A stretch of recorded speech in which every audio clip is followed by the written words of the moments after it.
Olá, alunos e alunas do Centro de Ensino Alves Cardoso, em especial as turmas 100, 101 e 102.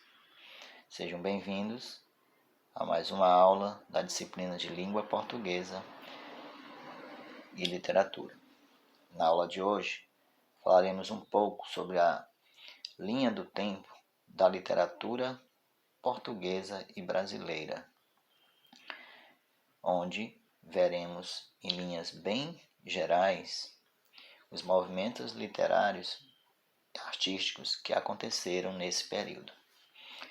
Como vocês podem ver aí na página 19 do livro didático de vocês de língua portuguesa, temos uma menção inicialmente ao século XI e XII. Como sabemos, já pelas aulas ministradas presencialmente, que temos, compreendendo esse período, dois movimentos literários, ou pelo menos eles são iniciados nesse momento, que são o trovadorismo e o humanismo. Vocês podem verificar que temos seguintes expressões aí nesse primeiro quadro, podemos assim dizer, aqui, ó. Origens da literatura em Portugal. Então, equivalem basicamente ao que nós estudamos já na sala, ao trovadorismo, compreendendo as cantigas trovadorescas, que são basicamente as cantigas de amor, cantigas de amigo, cantigas de maldizer e cantigas de escárnio. Bem, basicamente, como vimos, é uma união da poesia e da música, enfatizando basicamente, no caso das cantigas de amor, o amor cortês, o sofrimento amoroso, a sátira, certo? Há também nesse período as chamadas novelas de cavalaria, que têm menor destaque, né? Que foram basicamente desenvolvidas ou escritas como temática, eles tinham o chamado contexto das cruzadas. Compreende-se como também desse período o humanismo, que vai do ano de 1418 a 1527. Aqui se destaca o teatro popular, a poesia palaciana e a crônica historiográfica. Como já sabemos e conhecemos esses autores nas aulas presenciais, temos lá como principais expoentes o autor Fernão Lopes, mestre da historiografia portuguesa, o Gil Vicente, precursor do teatro popular em Portugal, e também na poesia palaciana destaca-se o compilador do Cancioneiro Geral, o poeta Garcia de Rezende. Bem, mais adiante nós temos o classicismo. Esse movimento ainda nem comentamos na sala de aula, né? No entanto, ele é bastante importante porque ele marca um período que saímos aqui desse momento, né, que compreende o trovadorismo e o humanismo, e passamos, por exemplo, no contexto literário, a ter o que nós chamamos de novas formas poéticas, ou novas formas literárias, artísticas. É por isso também que esse classicismo ele é chamado de renascimento. Então, durante o Renascimento, a arte retoma valores humanistas herdados da cultura greco-romana, em que o ser humano é colocado no centro da própria vida. Como vocês sabem, aqui durante esse período, o pensamento era teocêntrico. Aqui já tem uma linha mais humanista, que nós dizemos antropocêntrico. Certo. Há também nesse período do século XIV para o XV, na verdade, mais ou menos para o XVI, a chegada dos primeiros povos europeus aqui no Brasil, Por isso que temos aqui, início da literatura brasileira. Com a chegada dos portugueses ao Brasil, desenvolve-se uma literatura religiosa registrada em sermões e catequese. Mas voltando aqui ao contexto do classicismo, aqui, no classicismo exclusivamente em Portugal, desenvolve-se o que nós chamamos de formas poéticas, como os sonetos e as epopeias, que tem como principal característica, como já foi dito, a imitação dos modelos clássicos, humanismo renascentista e principalmente a objetividade. As figuras maiores desse período são, por exemplo, o Francisco Sá de Miranda e principalmente o maior poeta da literatura portuguesa, que é o Luís Vaz de Camões, certo? Ainda dentro desse contexto, nós temos o quinhentismo. Como o nome já diz, começa em 1500 e vai mais ou menos lá pelo ano de 1600. E tem como principais produções literárias as crônicas de viagem, a literatura de informação, a literatura jesuítica, também conhecida como literatura de catequese, e os principais, tendo como principais características a conquista material e espiritual, o caráter documental e religioso e a exaltação da terra. São autores dessa época, é importante frisar que são autores portugueses, todos portugueses. O Pero Vaz de Caminha, que é o autor, né, da Carta de Achamento do Brasil, ou Carta de Pero Vaz de Caminha. O jesuíta José de Anchieta e alguns outros autores que faziam documentários, podemos dizer assim, registros sobre a terra do Brasil, como, por exemplo, Manuel da Nóbrega e Pero de Magalhães Gandalfo. Depois desse período, nós temos o movimento chamado de Barroco. Isso aqui já compreende o século XVII. Alguns livros colocam 16, outros 17. Aqui mesmo colocamos 16. Então, no século XVI, ocorre uma retomada dos valores cristãos como reação aos avanços do protestantismo na Europa. Sabemos que durante esse período aqui, nós tivemos o movimento da Reforma Protestante, né, que é um movimento de incursão contra algumas medidas, né, que a Igreja Católica estava adotando naquele momento e que alguns padres católicos não concordavam, né?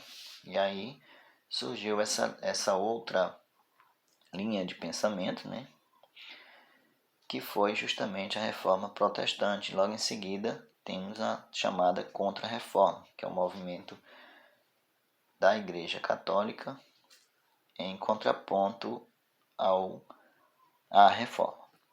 Pois bem, então nós temos no contexto dessa literatura, ela ocorre basicamente no século XVII e valoriza as formas e os jogos de palavras rebuscados, tendo a religião e a fugacidade da vida, ou seja, um momento muito rápido da vida, na nossa vida na Terra, como temáticas principais. Mas não é só jogo de palavras que se resume o Barroco. O Barroco também ele é caracterizado por ideias, né, que nós chamamos de conceptismo. Tudo isso, estou falando em linhas bem gerais, porque mais adiante trataremos de tudo isso. Então, o que se produz, melhor dizendo, nesse período barroco? Poemas épicos, líricos, satíricos, eróticos, religiosos e sermões. Os primeiros conferem basicamente a um autor chamado Gregório de Matos, que é o nosso primeiro grande autor brasileiro, né? E os sermões basicamente uma produção desenvolvida pelo padre Antônio Vieira, que é um português que passou muito tempo aqui no Brasil. Certo? Então, Gregório de Matos e Padre Antônio Vieira caracterizam esse período, são os principais autores desse período. Já no arcadismo, que é o próximo, ou neoclassicismo, nós temos, nesse período, reavivam-se os valores do classicismo, movimento esse lá do século XIV ou XV,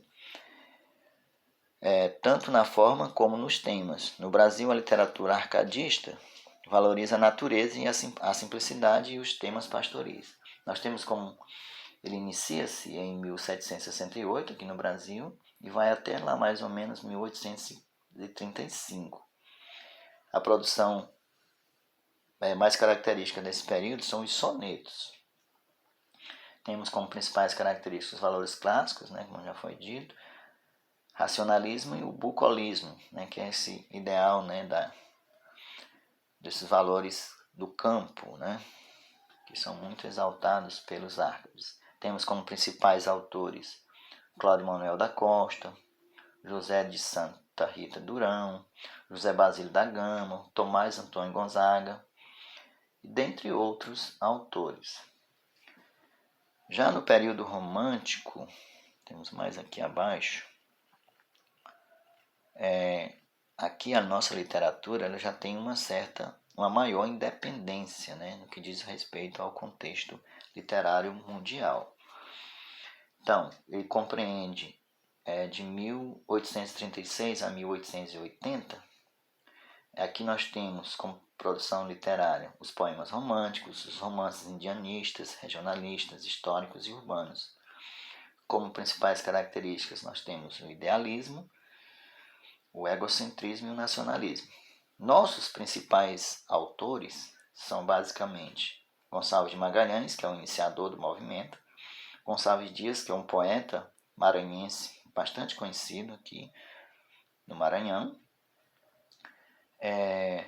José de Alencar, que é um grande romancista cearense, Álvares de Azevedo, que é outro grande poeta, Casimiro de Abreu, Fagundes Varela, Junqueira Freire, Castro Alves, Souza Andrade, que é outro maranhense, Visconde de Taunay. Enfim, você vê aqui que o número de autores já é bem maior do que em outros movimentos. A seguir, nós temos o realismo. Esses três movimentos aqui, realismo, naturalismo e simbolismo, e parnasianismo, eles ocorrem basicamente ao mesmo tempo. Eles têm mais ou menos a data cronológica do seu início, o ano de 1881. Certo.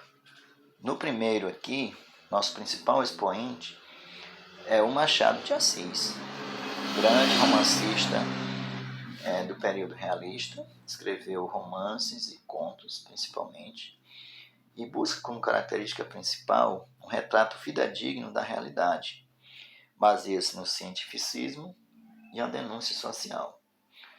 Além do Machado de Assis, nós podemos destacar também alguns autores portugueses, como por exemplo Antério de Quental e o Eça de Queiroz. Já no naturalismo, que também inicia-se mais ou menos lá pelo ano de 1881, com a publicação do romance maranhense e brasileiro, O Mulato, do Aloysio Azevedo, trata-se de uma radicalização do realismo, uma visão mecanicista do homem, e também baseia-se nas ideais cientificistas. Bem, principais características são essas, e os principais autores nós temos o Aloysio Azevedo, o Raul Pompeia, o Adolfo Caminha, entre outros. No parnasianismo, que está aqui, é um movimento também em oposição ao realismo, porém ele é exclusivamente poético, enquanto os dois anteriores caracterizavam-se pela literatura em prosa, especialmente contos e romances. Aqui o parnasianismo ele se caracteriza